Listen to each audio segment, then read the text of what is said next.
Why do so many people think Meghan Markle is faking her pregnancy because of her moonbump? I turned to my boyfriend as we exited my 12-week scan and remarked, "But, you know, that whole screen may simply be a film, the same video they show to everyone." I was dizzy and shaky. We wouldn't ever know. I was in the incredibly fortunate position of not having any chronic or recurrent ailments, either physical or mental, prior to becoming pregnant. I experienced such intense anxiety while pregnant that there were several occasions when I really doubted whether I was actually expecting. I read about Queen Mary's phantom pregnancy of 1555 with a queasy thrill and questioned whether I, too, had created this sickness, this thickening around the middle, and this cessation of my periods solely through hormonal fluctuations, maternal love, and unbridled fantasy. There was a part of me that questioned whether I was even pregnant after taking 3 pregnancy tests and getting all the necessary scans up until the moment my tiny purple boy was born into the birthing pool of an East London birth centre. I therefore discovered about the Meghan Moonbump hypotheses going around on the internet with a peculiar mixture of dread, disgust, pity, and exhaustion. Anonymous strangers have created videos, threads, and illustrated essays expanding on the ludicrous theory that Meghan Markle isn't actually pregnant and is instead faking it by wearing a strap on her rubber belly, using a surrogate, or in some other way abusing the system on sites like YouTube, Reddit, and the like.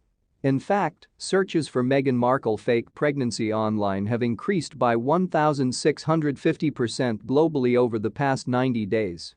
And searches for Meghan Markle fake bump are up 440%. 2 factors contribute to this odd phenomenon.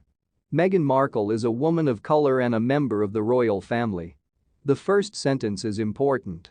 The lady and her infant that we are exposed to are white in practically every pregnancy and birth book illustration, on every pregnancy test box, in all of our tampon, diaper, and breast pump advertisements, on every online advice column, at every NCT class, and in every medical diagram. Simply put, the general perception of what pregnancy, birth, and newborns for women of color look like in Britain is lacking. It is a quiet that capitalism, tradition, and unconscious bias have produced. Apart from overt racism and bizarre web conspiracies, when similar rumors centered around Beyonce or Serena Williams, they may have been the result of people simply not knowing what a pregnant woman of color, or the birth of a baby of color, will look like. This turns deadly when, as was demonstrated in the most recent UK confidential inquiry into maternal deaths, black women had a 1 in 2,500 chance of dying after childbirth, compared to white women's 1 in 2,500. Despite the fact that black and Asian women are more likely to experience social and economic issues, as Dr. Rhea Clark stated at the Pregnant Then Screwed conference, we need to talk about the fact that black women may not feel that they will be taken seriously, which may reduce their propensity to express their emotions.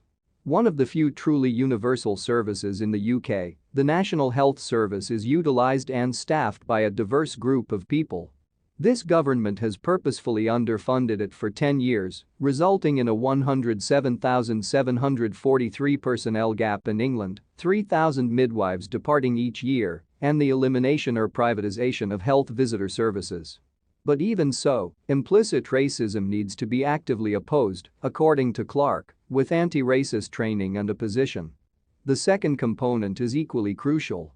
Meghan Markle is by nature intriguing because she was an actress before becoming a princess.